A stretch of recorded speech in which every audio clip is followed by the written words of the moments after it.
Welcome to tonight's debate between candidates in State School Board District Number 6. We thank you for your attendance this evening, both in person and virtually, as well as those who will be joining us on demand at a later date. My name is Jay Evenson. I'm the opinion editor of the Deseret News, and I will be your moderator this evening. We would like to thank our partners, the United Way, the Hinckley Institute of Politics at the University of Utah, the Utah PTA, the Utah Association of Public Charter Schools, and the Deseret News. Our candidates tonight are incumbent Democrat Carol Lear and challenger Diane Livingston, who is an unaffiliated candidate. As we begin, we have a small live audience here, and I would just like to ask our in-person audience to refrain from applause or cheering or booing or any displays like that during the debate so that we maintain a decorum that will allow our ideas to flourish. The debate will proceed as follows. We will have 60-second opening statements by each candidate. Following that, I will pose a series of questions in alternating order, with candidates having 90 seconds in which to respond. And if requested, I will allow another 30 seconds for a rebuttal. The candidates have not been briefed beforehand as to the content of the questions. I will be asking questions for the first roughly half hour of this debate. And then we hope to use questions that come from our audience. Now, those of you who are here in person, we ask you to write down your questions and hand them to one of our volunteers here. If you are online, please put these questions in the YouTube chat. Prior to the start of this debate, we tossed a coin between the two candidates. Carol Lear won that coin toss and elected to go last in the closing statements. So the opening statement, we will first be hearing from Diane Livingston, and you may now proceed. Thank you. Thank you to all of you who are here with us tonight. And I appreciate the organizers who have put this together. I am Diane Livingston. I'm a former educator and graduate. I have my graduate degree. I am a longtime nonprofit leader, and I have raised 6 children in the public education system. As a substitute, I noticed how devoted our teachers are to teaching children. And I also noticed how difficult it is to teach a variety of students with limited resources. I am running unaffiliated. And I'm hoping that this will give me an opportunity on the board to look around and find solid evidence-based solutions that will really work and work for children without being tied to any political agendas. So I hope to be a voice for all of us on the board. Thank you, and I look forward to this wonderful night tonight. Thanks. Thank you. My name is Carol Lear, and I'm a candidate school board and districts. And I also say thank you to organizers. This is a great gift, generosity of time and resources for a really important issue, and I really applaud that they'll do this for state school board candidates. I've worked and volunteered in every single corner of the public education system. I've now been elected 3 times. Only school board member with 2-year terms, it seems, because I've run every 2 years since 2020. I've been a high school teacher, started my life there. I was an education law attorney in government first. Then I worked in an education nonprofit. I worked as a education teacher for the school for Utah State. I've also been a state board member, and I've been an attorney in private practice. And doesn't tell about me, but I discovered that as opinion. Thank you. Thank you. Start off with an easy question here, and we will. This first question will go to Carol Lear. Please tell us what will be your guiding principles for decision making as a member of the State Board of Education. Thank you for the question. My guiding principle is what is say what is students. That is more complicated and less than it sounds. I'm concerned that all students are represented in the state school board discussion, that we think about all students. We think about their families, we think about their different circumstances. And interestingly, this district, District 6, is a microcosm for that. There are, I think it's 62 languages spoken by the students at East High School. There are students in low-income circumstances. There are students who have very income-rich childhoods and homes. And all of those students mix up together with great teachers and great schools. So my guiding principle will be students, but I'm also concerned about their families. And another concern I have is fairness and truthfulness. I think we need to be forthcoming with our employees. We need to be forthcoming with our families. And we need to be honest with our fellow board members and also supportive of our teachers, because that's what in the end will be really healthy, I think, for our students. Thank you, Diane Livingston. Thank you. I think one of the big things for me is communication. What I'm seeing right now is a gap in communication between the local and the state board. And I think that we need to be guided by an interest in what's happening at the local level. If we can pay attention to what's happening in the local level, having meaningful conversations, understanding what they need and what they want, then we can go to the state board and have those important conversations. I think that there are certain laws that we have passed that actually they're missing that local touch. And I think that if we had more communication at the local level, then the board member would be able to say, okay, I see what's going on here. I see what you're trying to do, but what I'm hearing down at the local level is XYZ. We need to nuance it for the real needs here. Lots of times legislators, they get an email from a constituent and they say, oh my goodness, we need to take care of this thing. But if we have people at the local level who are talking generally to districts across the state, then we're able to say, well, actually what we're seeing is this. Let's nuance it. Yes, we should. Yes, we shouldn't. This is a guiding principle for me that I think is what we're lacking and I think what we really need. Thank you. This question will go back to you, Okay. Diane. Depending on an imminent decision by the Utah Supreme Court, voters this year may or may not face Amendment A on their ballots in November. To put it simply, this amendment would end an 80-year-old earmark that funds public education through income tax funds. Regardless of whether this survives judicial scrutiny, what is your position on this funding switch? Okay, so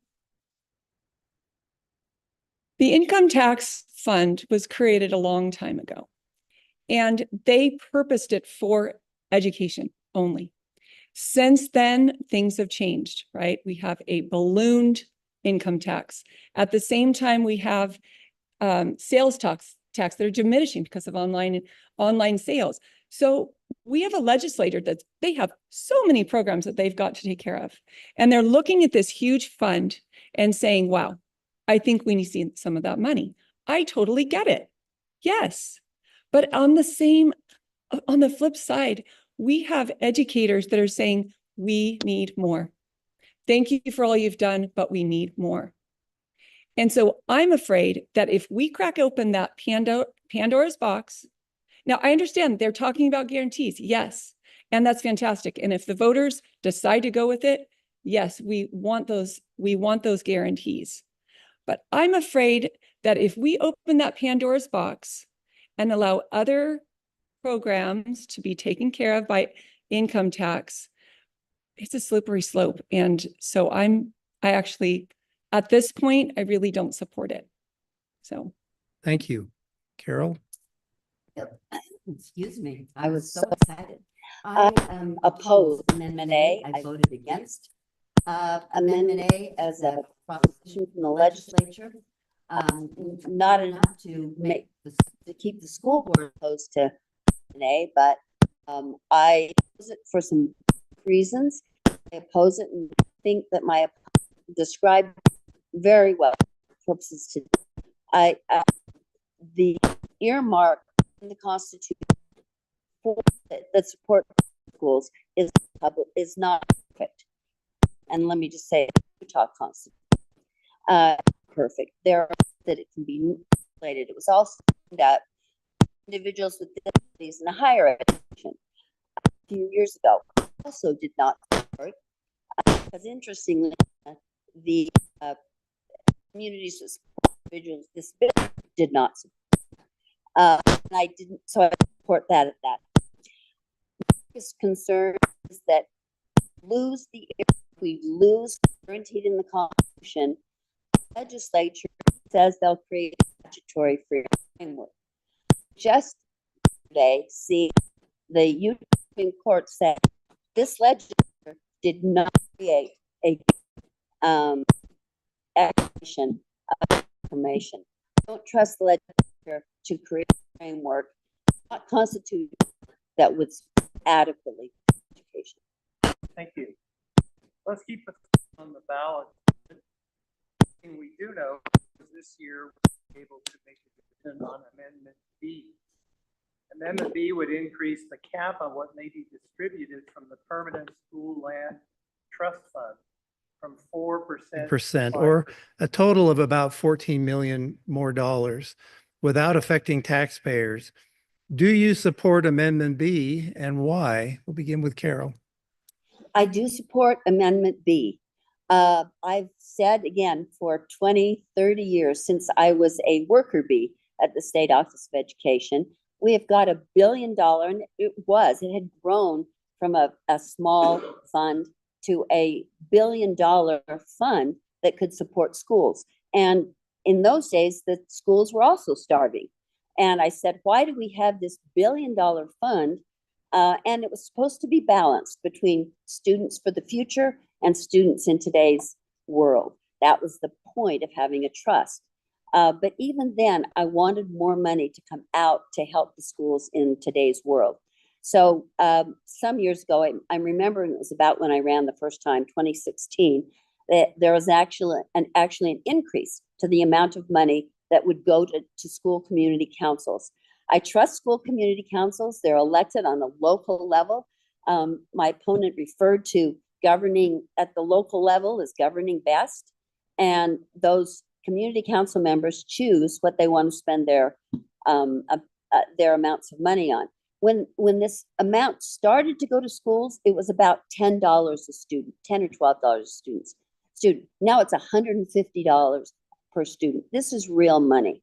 I think giving more of it to schools is a great idea. There is some concern I have in coordinating among schools so that we don't have the local board members who are cut out of the process. Thank you. Anne? Thank you. So as Carol talked about, there is balances. We're balancing between future and current needs. And so I think what we need to take a look at is what are the current needs that we have? And is there a reason why we want to open it up to more funding? And I say, yes, there is. So we have two that I can think of that are current, almost sort of newer needs that we have. One, we have so many more English language learners than we ever had before. This is something that we've got to address. We need more money for it. And secondly, we have a ballooning mental health crisis in our state. More and more children they're anxious, they're struggling. We have to put more funds to help. I believe we need to do that. It's important if we want to teach these children. So here are two examples of new needs that we have that when we're talking about balancing, we want to address the current needs today. Yes, we want to save what we have for the future, but let's take a look at how things are being managed. And Carol talked about it. These school community councils, they are very careful about the way they use the funds. And So this is one of the best funded trusts in the whole country. It's good stewardship. It's managed well. So I absolutely support it. Yes. Thank you. This will go to you as to begin with, Diane. There is at the Utah legislature, there is a potential bill that could provide up to $5 million more in funding to tackle school lunch debt. Officials say school lunch debt has reached nearly $3 million so far in 2024. Please tell us your thoughts on this idea. Wow, that is not a question that I have studied. I don't know that much about it. Okay, so let me think about this. So we have $3 million of debt? Approximately $3 million. $3 million in debt. Okay. And what's the question again? Whether the legislature should provide up to $5 million to cover this debt, which goes mainly toward the disadvantaged low-income children who sometimes come to school very hungry and need meals in order to. Okay, I love that idea. I think that, you know, we've got to take care of our children. And if they are having a hard time paying for their lunches, we need to help them. And so the legislature is considering paying down that debt. I have to ask, why are we in debt? Why are we in debt $3 million? What's going on that we are not getting those things paid? And so is it because they shouldn't have been charged in the first place? They don't have the money to feed, the parents don't have the money to feed them. So I think we need to look carefully at what's going on, why we have the debt. But as far as covering the debt, yes, I support that. Thank you. Carol. I absolutely support this effort. In fact, I'm one of the board members who's working with another board member who's working with the legislator who's talking about this particular bill. And it's a problem in several different ways, and the burden falls to a number of people who the burden should, and groups who the burden should not fall to. First of all, educators, and I was one of those educators for 5 years in an area that had a lot of low-income students at the time. Educators won't see children go hungry. And so if a student doesn't have a lunch or have money for a lunch, teachers sometimes step in and provide money for lunch or help the students. If the teachers don't step in, maybe the student doesn't ask, then sometimes the students go to the lunch line and the lunch ladies don't know what to do. And usually there's an administrator that says, we'll cover your lunch, as it should be.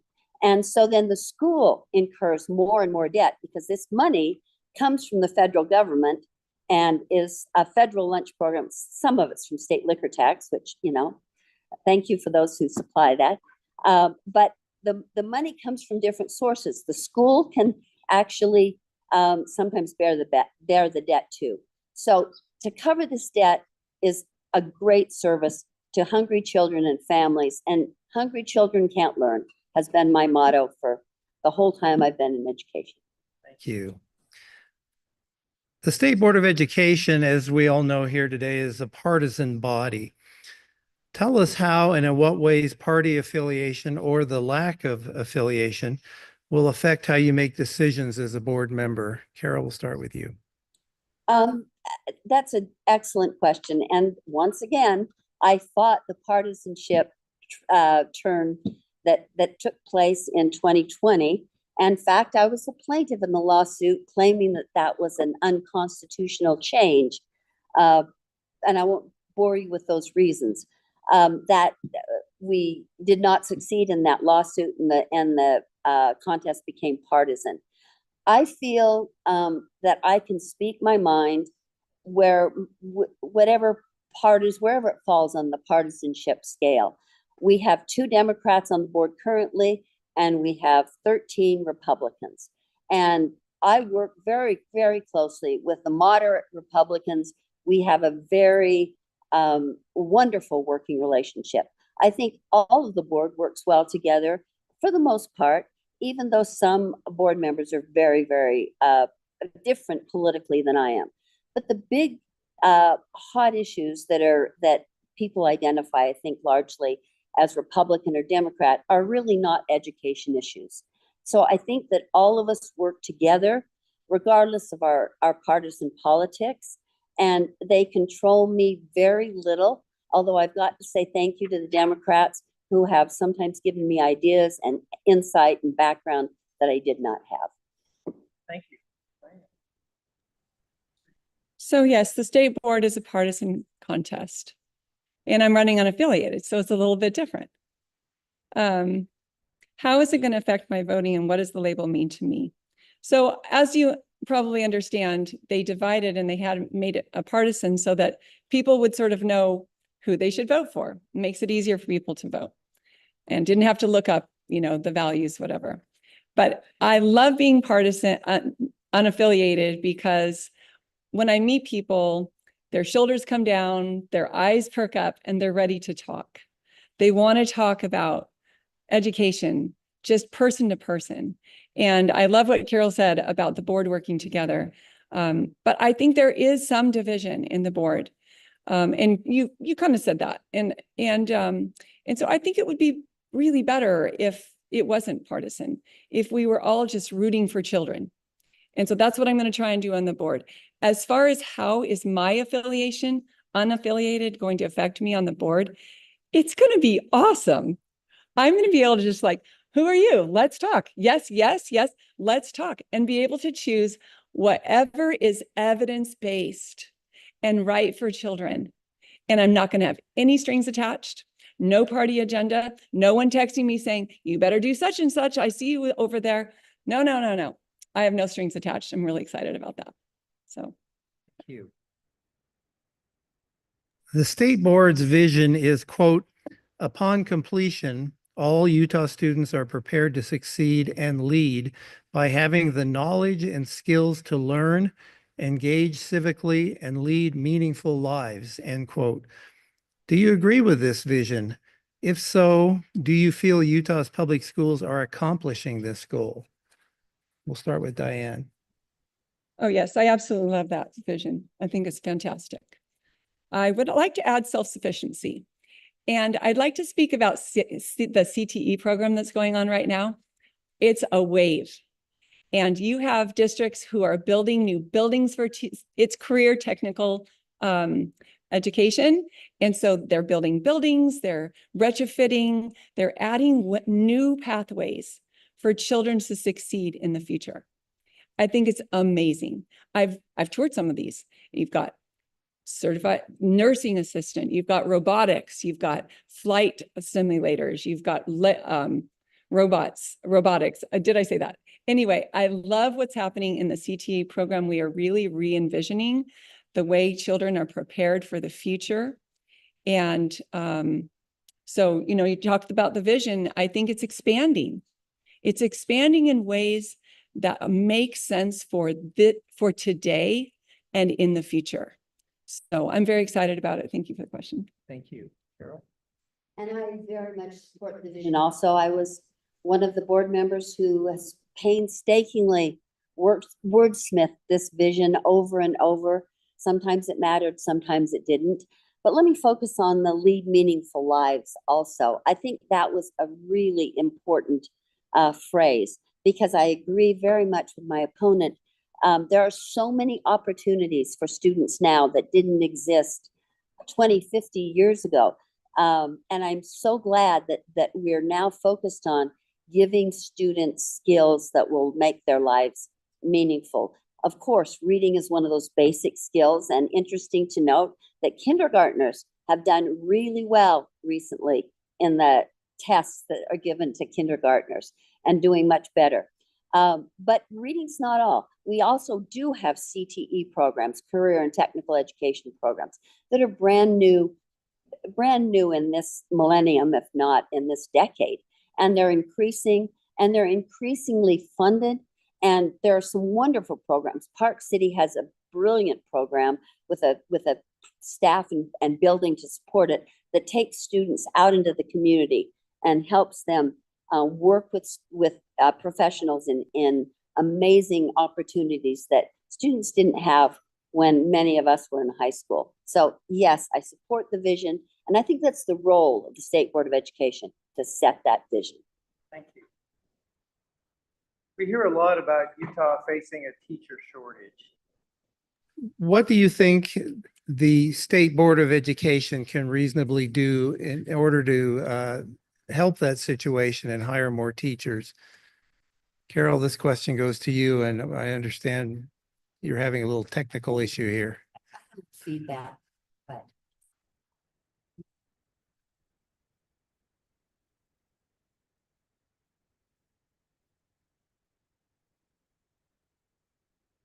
Everyone, we want to make sure that are. Thank you. And the question was The question was about teacher teacher shortage and Uh-huh. what the board can do about it. what the board can do about it. This is one of my pet projects as I prepared thinking, what would I say were two of my main issues? I was one of those teacher ciphers. I taught for 5 years. I loved every moment of it. I was so invested in those students. I was invested in Kearns High School. I had every extracurricular job they'd let me take. And it was a wonderful experience, but it was exhausting. And it was emotionally exhausting, physically exhausting. And I left for law school, pregnant with my oldest son, thinking that was easier than being a high school teacher. And it did prove to be. But I absolutely believe we've got to come up with some creative solutions. Let me name a few that I'm interested in. I think that we need to figure out a way to provide, it's not just about teachers don't stay just because of better salaries, although that would be beautiful. I wish they were paid $150,000 a year. That's the kind of importance that I attach to teaching. But we've got to look at more job sharing opportunities. We need to look at opportunities. Wylam Charter School has a wonderful daycare program for its employees. We could get more mothers that choose to work or want to work into the schools if there were affordable, good daycare programs that were attached to the schools. We need to think of every creative opportunity. I was just reading an article that talked about traveling subs to be in schools to allow a teacher to actually have a lunch hour once in a while. So those are just some of the ideas that we need to work on. Thank you, Diane. Okay, so we have a teacher retention and a teacher pool problem. They're related. Let's talk about teacher pool first. So a few decades ago, we were graduating 33% of our teachers, of college graduates were teachers. Today, it's about 5%. So the pool is much smaller. So we're trying to draw people in to the field. There's the Grow Your Own program that we have. So people who are working in school, paras, they're in the school. This program is awesome because it gives them an opportunity to further their education and become a licensed teacher. We're growing our own. Secondly, there are professionals who are finishing their career and they want to do something new.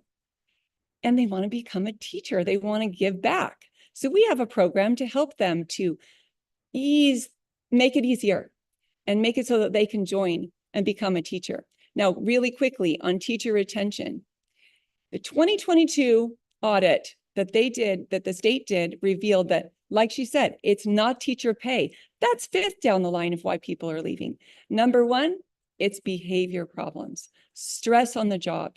We need to provide paras or people that relieve those teachers. We need to provide more flexibility for teachers in the classroom and less regulations. Those are three that I think would be really helpful.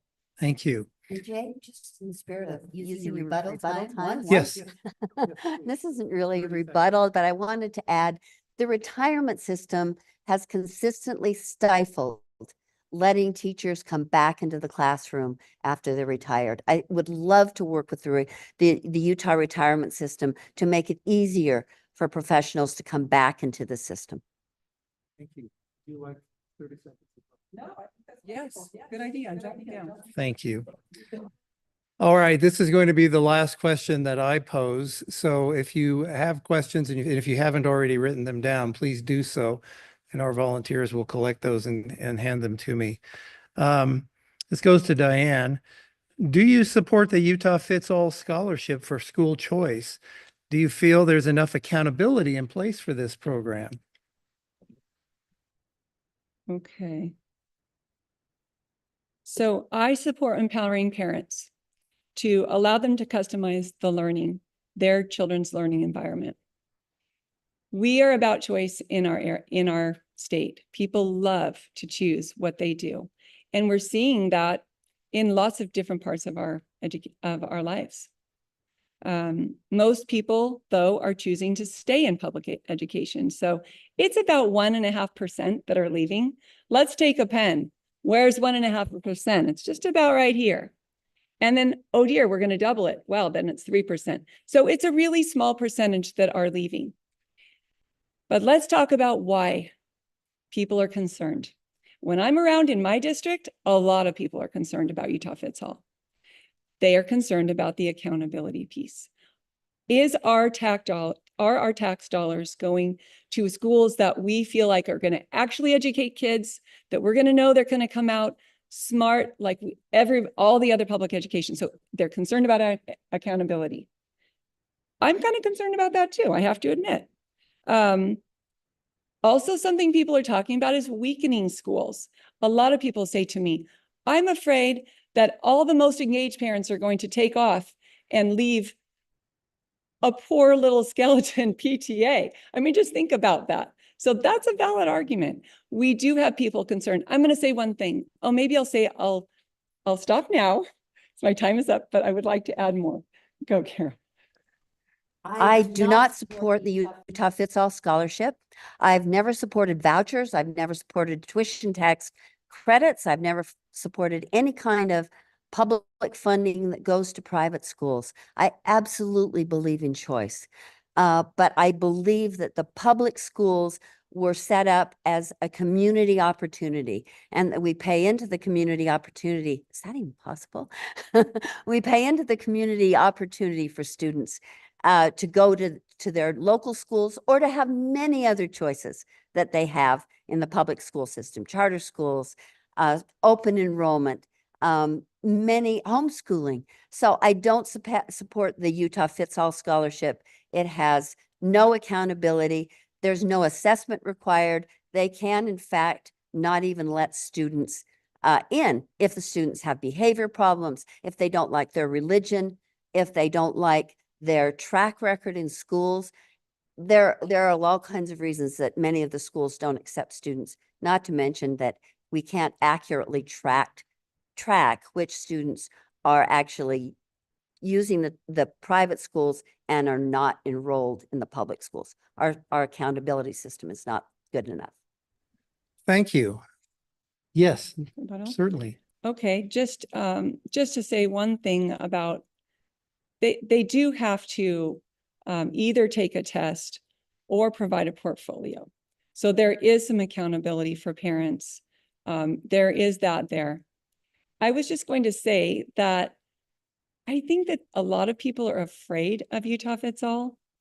I was talking to a principal, and she said, we're losing students. And I said, well, what do you know about it? That's about all I know. I think the legislature needs to go out and have a listening tour, to hear from people, to know what their concerns are, and address them head on, so that there's less fear, more information. It behooves them to do that. But I support the Utah Fits All. I think it's a wonderful program, and I think it allows choice for parents. Thank you. Yeah. All right. All right. This question from our audience. Attendance is down in our district.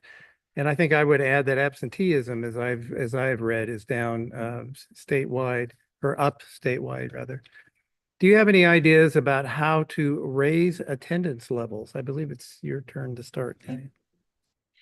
Okay, so one afternoon when I was so tired from campaigning, I just laid down on the couch and I got out my laptop and I went through every school and identified what their attendance was. And through my math, I discovered that we are 10% down on average in District 6.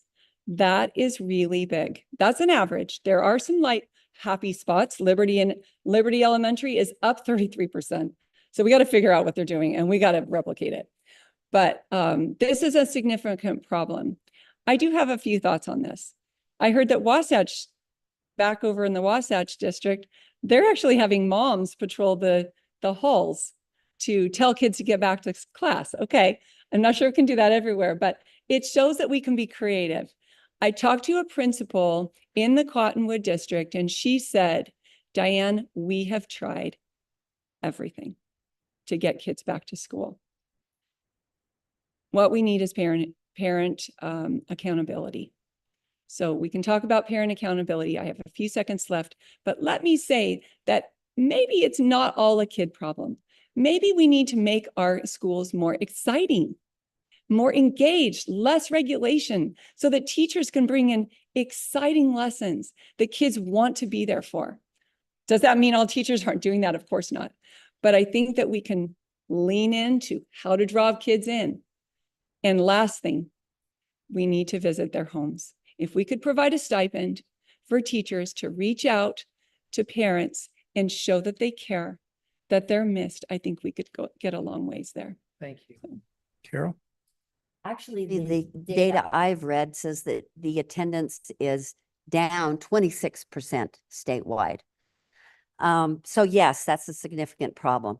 And there are multiple, it's really hard to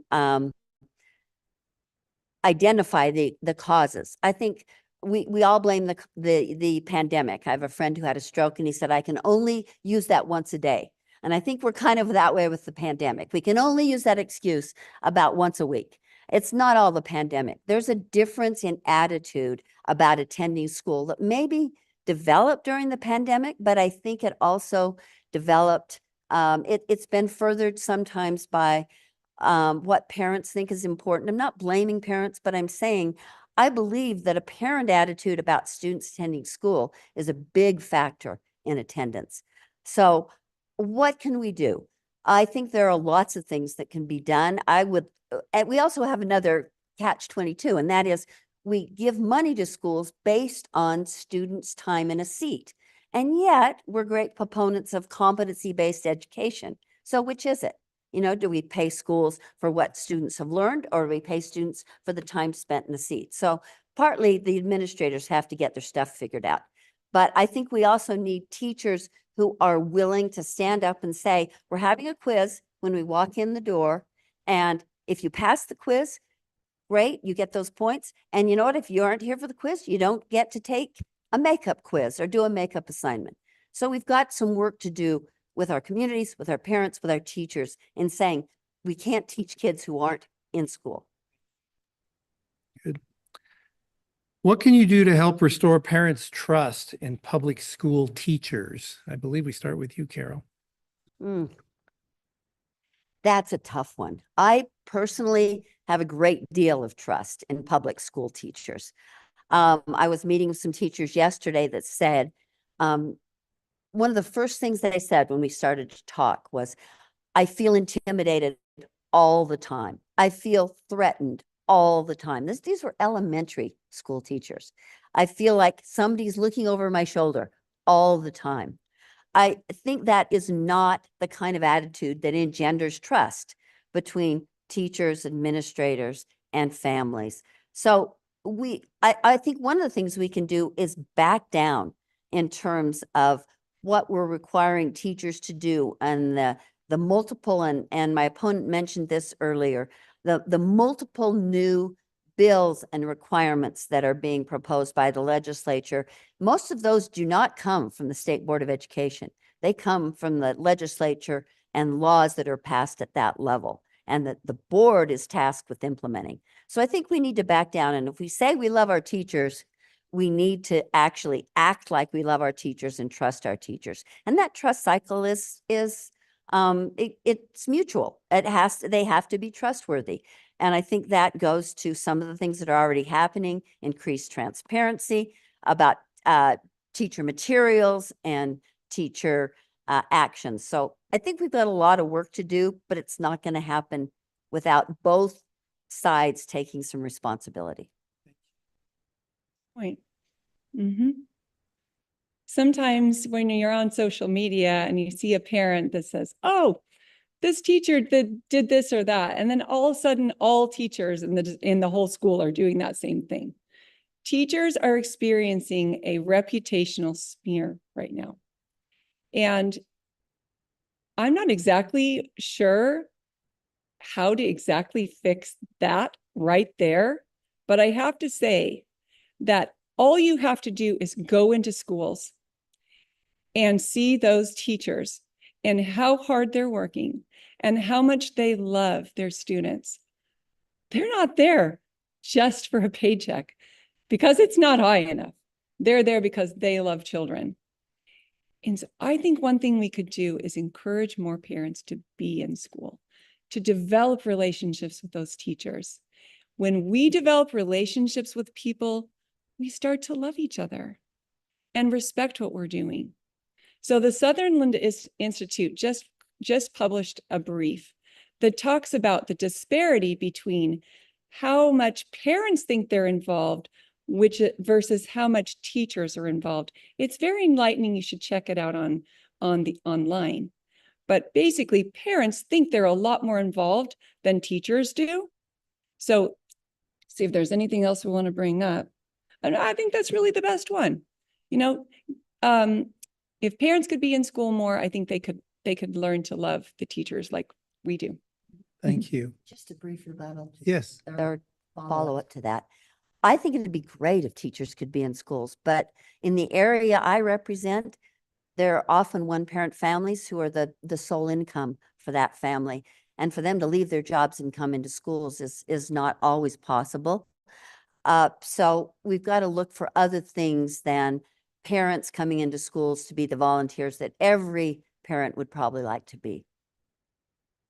Agree. That is very true. We've got half the state of parents that just can't do that. So if you've heard of parent liaisons, this is something that just passed this last session.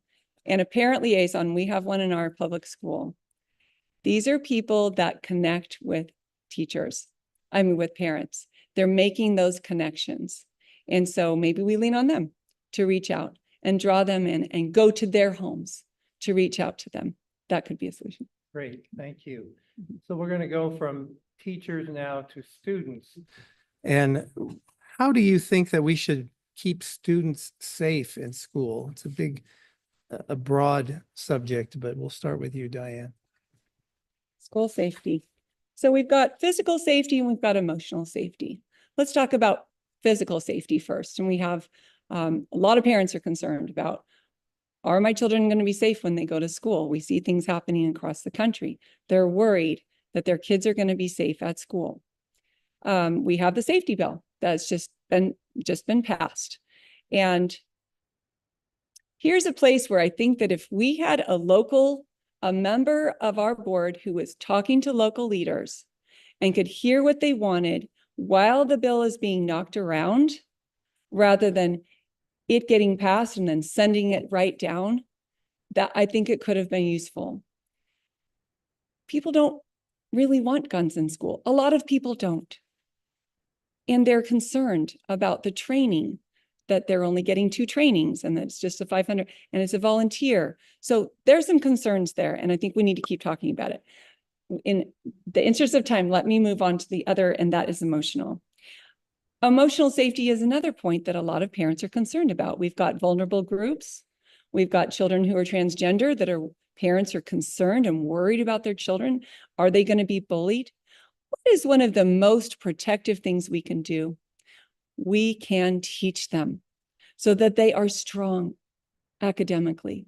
And secondly, if they are being bullied, we need to be right there in a timely manner, not letting it go.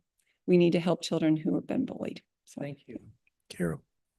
I'm not a fan of the current safety bill.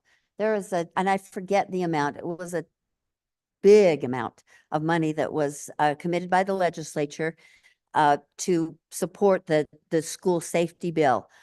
I had reservations at the time because it was so much, so fast. The teachers I was talking to yesterday, that was the second item they brought up, is they're concerned, as Diane said, they're concerned about guns in schools. They're concerned about a volunteer who doesn't have a background check having a weapon in school. I've also talked to another group of teachers who said in a group of a charter school director, not a group of teachers, who said, I can't find a volunteer. and I can't pay a volunteer to have a gun at school. What do I do?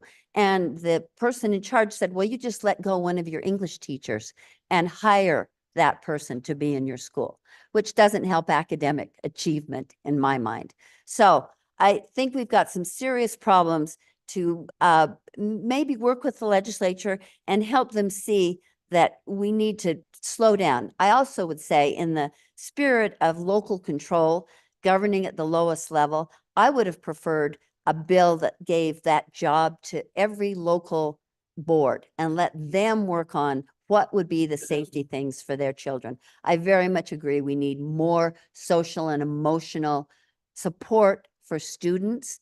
And that means, in my mind, more adults. If there's someone to go to that they can talk to, and that's more money too. Some parents and, oh, yes, certainly, 30 seconds. Okay, just in the thought of the legislature. So I understand that when the legislature worked on this bill, they had a lot of people who were talking to them and being concerned. And I think it's important for us to at least acknowledge that the legislature had the really good intent when they did this bill, when they did this law. They wanted to do what's right. And I think that eventually we're going to get there. I just feel like it's going to take a little more conversation. Thank you. Would you like another 30 seconds? A few minutes, not a few minutes, a few seconds. Sorry, don't worry. I think that there was no bad intent by anybody, but this is an example, I think, of legislators who spend maybe legislator day in the school at the one day in the school versus many, many educators who are saying, let us help you understand what would work in a school. The person in charge is a policeman. It's not an educator. So I think it's very hard for him to understand and his staff to understand what works in schools. Thank you. I believe this question goes to you, Carol. Some parents and teachers are concerned about so many assessments. What do you think? I think that I'm a lawyer, you know, the lawyers tree or whatever you want to call it is the hedge. So I'll throw in a little of that. Assessments are tough. They take time from learning. They're stressful for students. They're stressful for teachers, especially technology that was supposed to make them better has made them added to the stress because the technology doesn't always work. And then we also compound that by keeping track of which parents have opted out, which students. So we don't even have a school that's completely assessed or a teacher's classroom that's completely assessed. So those are all kind of basic problems with assessment. On the other hand, there's a lot of tax dollars. The largest item in the state budget is the school budget, over $1 billion that goes, and maybe more than that goes into academic achievements for students. So taxpayers, you, me, not just the legislature, has a right to know, what's this money doing? Is it successful? Are teachers doing the right thing? Are administrators doing the right thing? Maybe are we doing the right thing in the programs that we're in charge of? So there's a balance between some assessments and no assessments at all. I think the Utah fits all. We could all submit a portfolio, and then that might be one approach to assessments that everybody would agree on and not have to have the stress of assessments. Thank you. So there are formative assessments and there's assessments that are end of year. The formative assessments are ones that they take every 2, 3, 4 weeks, and it identifies gaps in a child's education. I think these are wonderful. And now that they're done computerized, teachers can teach in real time. Very important. And we have seen academic proficiency rise dramatically since we've started doing this. On the flip side, we have teachers who are saying, wow, we're sure doing this a lot. I need more time for education. Can we pare it down a little bit? So I think we need to look at that. We need to listen to these teachers and try and balance between what we need to know and they need to know and the time for teaching. Now, if we're talking about end of year test assessments, we do there's 3 different types of assessments that the state mandates. Parents can opt out. That's right. But sometimes what's happening, for example, you have the cadence that's K-3, and then Rise is 3-8. And so those poor little third graders are getting both. So we need to think about that. In addition, some schools are doing the state test and they're doing their own test. So are we testing too much? What are we getting out of the test? What do we want to do to provide a better education? Is Aspire Plus really testing what we want? These are things I think we need to think about. Thank you. Where do you see the role of technology and artificial intelligence in education of the future? Start with you, Diane. Okay. So the Walton Family Foundation in California did a survey just this year, and they found that ChatGPT is being used by 50% of teachers and K-12 children every week. So, wow, I think AI is here to stay. And I think it's important for us as educators to get ahead of it instead of being behind. We need to find out, what can it do for us? How can we use AI as a tool to help students to learn better, at the same time helping them to preserve their agency, their educational agency, where they are choosing to learn and not just being complacent, letting AI do the work for them. Secondly, we're talking about cell phones. And I love that Granite actually, there's opportunity costs to, okay, let me start over. Cell phones are part of the bullying process, part of what's happening with bullying, and it's also distracting students. So for example, Granite has a full-on cell phone policy now. They've got noisier lunchrooms. They have lessons. Teachers are getting through lessons faster. I support restricting cell phones. Yes, parents are concerned. We need to help them as well. But I think, it's just showing we really need to get a handle on cell phones. Thank you.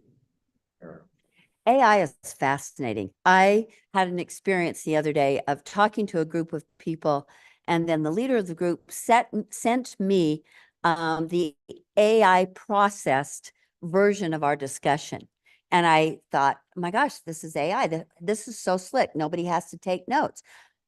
But AI didn't get it right.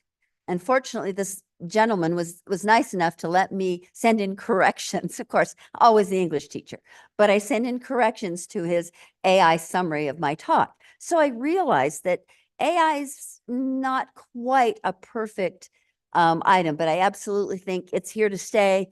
I talked to a parent of 3 high school age girls who said half their work is done through AI. So we've got to learn how to manage it.